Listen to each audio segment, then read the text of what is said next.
स्वागत आहे आपल्या सर्वांचं क्रिएटिव्ह बाईट्स या आपल्या यूट्यूब चॅनलवर। आज आपण आवळ्यापासून स्पायसी आणि चटपटीत टँगी टेस्ट असणारी एक रेसिपी तयार करत आहोत। त्यासाठी आपण 1 किलो आवळे घेतलेले आहेत आणि आवळे इडली पात्रामध्ये आपण वाफवून घेणार आहोत। अशा पद्धतीने आवळे वाफवल्यामुळे आवळ्यातलं व्हिटॅमिन पण वाया जात नाही आणि आवळ्यामध्ये जास्त मॉइश्चर पण येत नाही आणि 15 मिनिटांमध्ये हे आवळे वाफले जातात। अशा पद्धतीने आपले आवळे वाफलेले आहेत का चेक करण्यासाठी त्यांना छिद्र पाडून बघायचं। आणि आता आपले आवळे थंड झालेले आहेत आणि थंड झाल्यानंतर असं त्यातलं आतलं बी काढून टाकायचं। आवळ्याची ही आपण स्पायसी आणि चटपटीत अशी रेसिपी तयार करत आहोत। ज्यांना आवळाच्या साखरेच्या रेसिपीज खायच्या नाही आहेत किंवा ज्यांना शुगरचा प्रॉब्लेम आहे त्यांच्यासाठी ही खास रेसिपी आहे। ही रेसिपी मध्ये आपण साखरेचा बिलकुल वापर करणार नाही आणि ही वर्षभर टिकते। एकदा व्यवस्थित तयार करून वाळवून जर ठेवली आणि उन्हातच वाळवली पाहिजे असं काही नाही आहे, सावलीमध्ये पण आरामात वाळली जाते। आता आवळ्यातलं सगळं सीड काढून झालेलं आहे।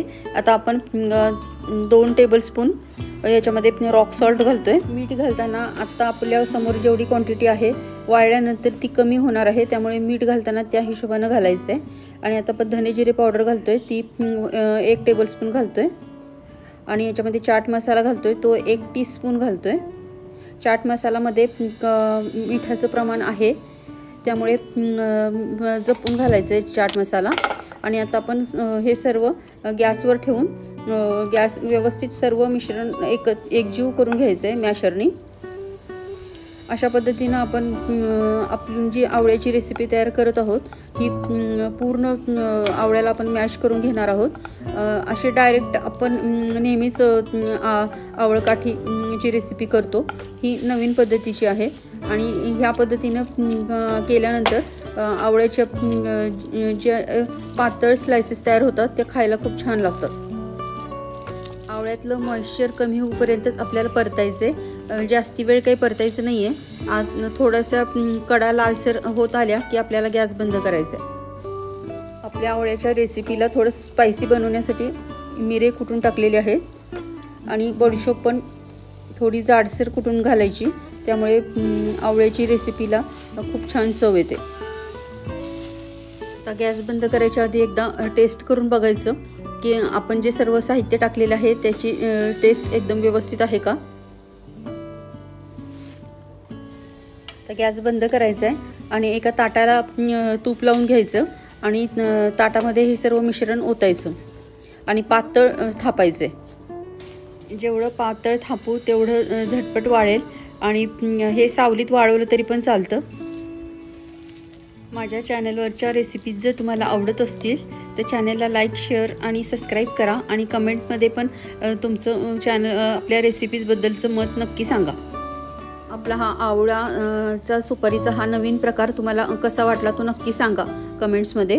आणि असा हा आपला रोगप्रतिकारशक्ती वाढवणारा, सी व्हिटॅमिननी भरपूर, तसेच बुद्धिवर्धक आवळ्याची वेगवेगळ्या रेसिपीज करा। आणि घरामध्ये प्रत्येकाची आवड वेगवेगळी असते, कोणाला गोड कोणाला स्पायसी आवडतात, त्या हिशोबानं आपण ही रेसिपी करू शकतो।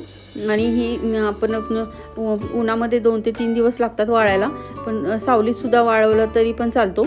आणि अशा अर्धवट वाळत आलं की आपण अशा त्यांना कट्स मारून छोटे छोटे याचे तुकडे करून घ्यायचे, म्हणजे जेव्हा आपली रेसिपी पूर्ण वाळेल तेव्हा काढायला सोपे जाईल।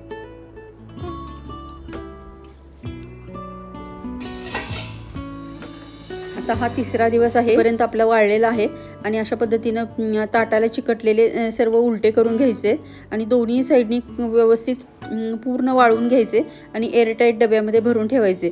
अशा पद्धतीने ही रेसिपी 1 वर्ष काय वर्षानुवर्षसुद्धा टिकू शकते, पण शिल्लक राहणार नाही, कारण खायला खूप छान लागते आणि झटपट संपते। कारण येता जात आपण रोज जेवण केल्यानंतर अशा पद्धतीनं असा हा बुद्धिवर्धक, रोगप्रतिकारशक्ती वाढवणारा आवळा त्याची तसेच त्रिफळा चूर्णमधला महत्त्वाचा घटक असलेला आवळ्याची रेसिपी तुम्हाला आवडली असल्यास कमेंटमध्ये नक्की सांगा. थँक्यू.